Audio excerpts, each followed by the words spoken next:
আসসালামু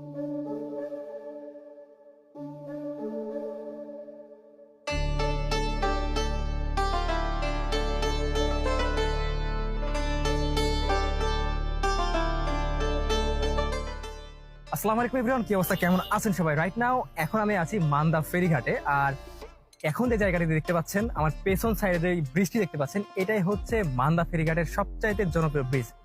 আর আজকে ভিডিওতে দেখবো এখানে খুব জনপ্রিয় একটি চিতাই, ডিম চিতাই পাওয়া যায়, সেটা দেখবো এবং এই ব্রিজটা ঘুরে ফিরে দেখবো আর এখানকার ইতিহাস একটু আপনাদের মাঝে তুলে ধরার চেষ্টা করবো। তো চলুন ভিডিওটি শুরু করা যাক।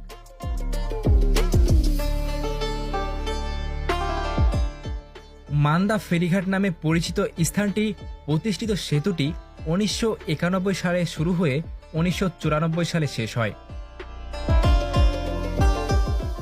তৎপূর্বে রাজশাহী ও নওগাঁ সড়কে অবস্থিত আত্রাই নদী